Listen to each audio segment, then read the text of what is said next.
welcome back to The 3 Show. We had another awesome week in the NA3HL featuring 9 overtime matches last weekend.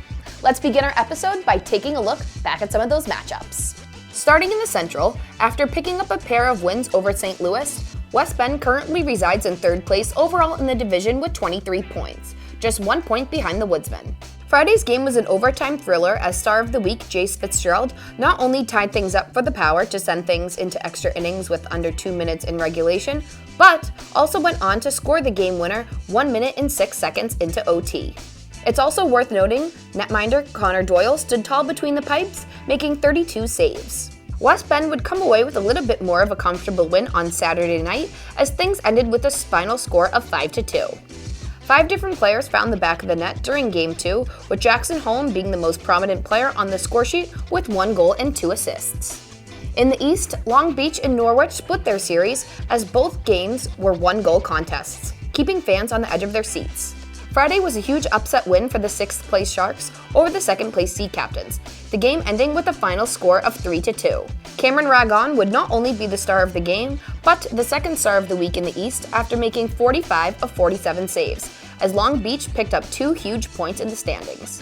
When looking at the box score, all 3 of the Sharks' goals were scored in the first period, as 3 different players were able to cash out. On Saturday, the Sharks tested the Sea Captains once again, with the game needing extra time to decide a winner.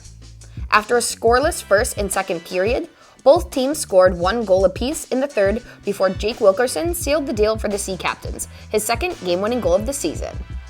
In the Frontier, Gillette is now tied for 4th place in the division after a weekend sweep over Great Falls. Eric Bromberg and his squad started things off hot with a demanding 6-3 victory during their first meeting of the year with their rivals, as 6 players were able to record 2 or more points. The Americans stepped up their game, giving the Wild a run for their money during Saturday night's tilt, as 60 minutes was not enough time to determine a winner, as things headed into overtime. Star of the Week, Ty Kontrek, was a huge contributor offensively from the blue line for the Wild, as he scored the 2nd and game-winning goal, ultimately propelling his team to victory. The 06 Blue Liner is playing his 2nd season in the NA3HL and has already surpassed his point total from last season as a leading scorer for defensemen for the Wild. In the South, the series of the weekend was undoubtedly the Ice Wolves vs. Brahmas 3-game set as New Mexico swept Texas, improving to 8-2 in their last 10 games. After Friday's 3-1 game, the Ice Wolves proved to the Brahmas that the previous game was no fluke, as they came away with a demanding 6-2 victory. 4 players were able to record 2 or more points, including 3rd star of the week in Dante Hunziker, who scored 2 goals and tallied 1 assist after opening up scoring in the first period, followed by scoring the eventual game winner during the 2nd frame. With their backs against the wall, the Brahmas were itching to come away with at least 1 point from their trip to Albuquerque, and did just that as the final game of the series was decided in overtime. The Brahmas had a 3-1 lead with under 1 minute remaining in regulation, but it was Hunziker who would come up clutch once again for his team, scoring at the 55-second mark and again with under 2 seconds to go, sending things to OT. Easton Armstrong would send a long pass up ice for Cohen Burkholder to go one-on-one with the goaltender and ultimately buried the game winner to complete the sweep for the Ice Wolves.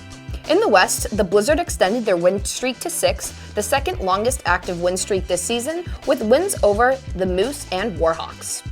Netminder Chase Hennessy picked up his first shutout of the season, turning away all 35 shots he was faced with by Minnesota. Eli Fletcher potted his 8th goal of the season and assisted on the other 2 goals during the team's 3-0 victory, picking up all 3 possible points, and now has a point in the last 6 consecutive games. Alexandria kept things rolling with a 6-2 victory over Wilmer as they pulled from death scoring with 6 different players making their way onto the scoresheet.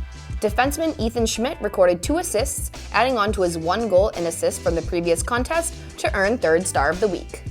We're going to continue our segment featuring our alumni from last week, and this week we're going to take a look at a few of our players from SUNY Plattsburgh and the University of Wisconsin-Superior. After highlighting his brother Nick, this week we will take a look at SUNY Plattsburgh freshman and Northeast Journal's alumni Tyler Ram. The Cardinals kicked off their season with a 6-3 win over Castleton, where Ram tallied his first point of his collegiate career in his NCAA debut.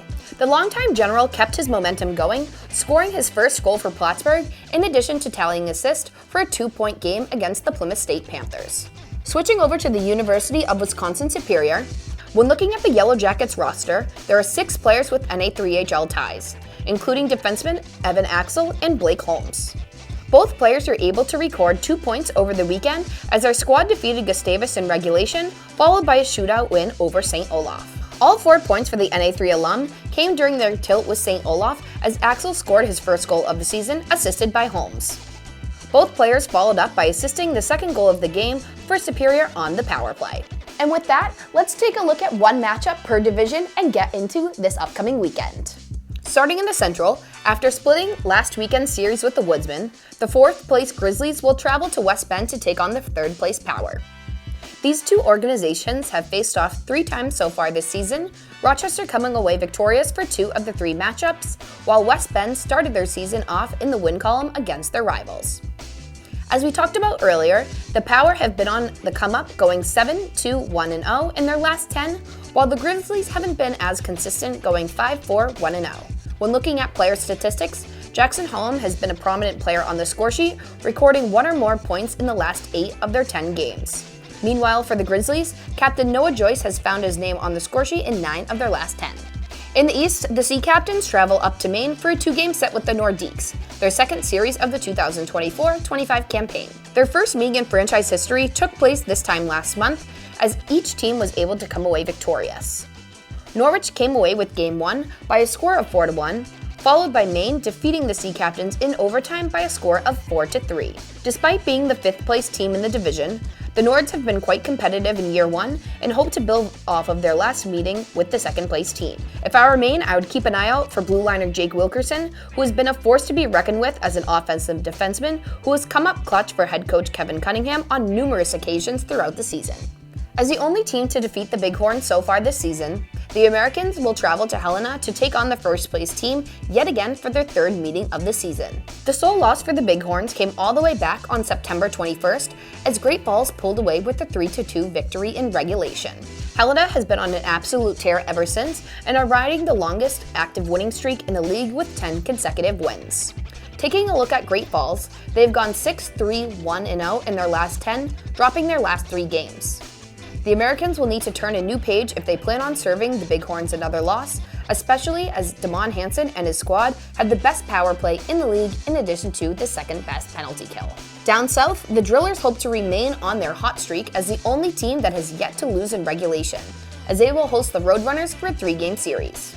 After winning 2 of their 3 games against Austin, in combination to the Brahmas being swept, Louisiana has taken the spot as the 1st place team in the division, with 29 points in the standings. These 2 teams have yet to face off with one another this year, but taking a look at last year, the Roadrunners swept their first series, while Louisiana took 2 out of 3 games during the second. Watch out for Texas forward Skylar Baucom, who is 6th overall in the league in scoring, racking up 31 points in 18 games. For the Drillers, keep an eye out on Brendan Johnson, who has tallied 20 points in 16 games, including 5 game-winning goals. Wrapping things up in the West, Granite City will be back on home ice as they host the Warhawks in Moose. In their previous meeting with Wilmer, the Lumberjacks shut out the Warhawks by a score of 3-0 as netminder Trent Peterson turned away all 23 shots for his first shutout of the year.